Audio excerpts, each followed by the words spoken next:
Hi friends, இன்றைக்கி நான் ஒரு நல்ல பிஸ்னஸை பற்றி சொல்லலான்ட்டு இருக்கிறேங்க. முடிஞ்ச அளவுக்கு நான் இந்த வீடியோ எடிட் பண்ணாமல் தான் கொடுக்கணும்னு ஆசைப்பட்றேன். ஏன்னா எனக்கு பிடிச்ச பிஸ்னஸ் இது. என்ன பிஸ்னஸ்ன்னு சொல்லிட்டு உங்கள்கிட்ட நான் ஷேர் பண்ணுறேன். தேங்காய் பிஸ்னஸுங்க. அதாவது தேங்காய் பிஸ்னஸ்னால் என்ன அப்படின்னு சொல்லிடுறேன். தேங்காய் தோட்டத்தில் இருக்கிற தேங்காயை நம்ம வாங்கி மாற்றுறது, இதுதான் பிஸ்னஸ். எப்படி தேங்காய் நம்ம எங்கே வாங்குகிறோம் அப்படிங்கிறது தெரிஞ்சிருச்சு. தேங்காய் தோட்டத்தில் வாங்க போகிறோம், எங்கே விற்கிறங்கிறது தான் கொஸ்டின் மார்க்காக இருக்கும். அது எப்படி, ஏன் அந்த கொஸ்டின் மார்க்னு சொல்கிறேன். நமக்கு தேங்காய் ஒரு 1000 காய் ஃபஸ்ட்டு நம்ம இன்சியலாக வாங்கும்போது ஒரு 1000 காய் வாங்குகிறோம். அந்த 1000 காய் நம்ம எப்படி சேல் பண்ணுறோங்கிறது தான் ஃபஸ்ட்டு நமக்கு ஒரு கேள்விக்குறி. அது இப்போ அந்த கேள்விக்குறி ஏன் அப்படின்னா, இந்த 1000 காய் வாங்குறதுக்கு நம்ம மண்டியில் கொண்டு போய் கொடுக்கலாம். அந்த மண்டியில் வாங்குறவங்க என்ன பண்ணுவாங்க, நம்ம தேங்காய் வாங்குறது எல்லா காயும் ஒரே சைஸாக இருக்காது. பெருசு இருக்கும், சிறுசு இருக்கும், நடுத்தரமும் இருக்கும். அது மாதிரி இருக்கும்போது மண்டியில் வாங்குறவங்க என்ன பண்ணுவாங்கன்னா, ஆவரேஜாக போட்டு தான் எடுத்துப்பாங்க.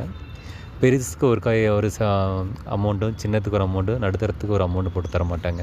ஆவரேஜாக போட்டு கொடுப்பாங்க. அந்த நேரத்தில் உங்களுக்கு இதோட ஒரு ரூபா 2 ரூபா சேர்த்து கொடுத்துருந்தா நல்லா இருந்திருக்குமோ அப்படின்னு நீங்கள் ஃபீல் பண்ணுவீங்க.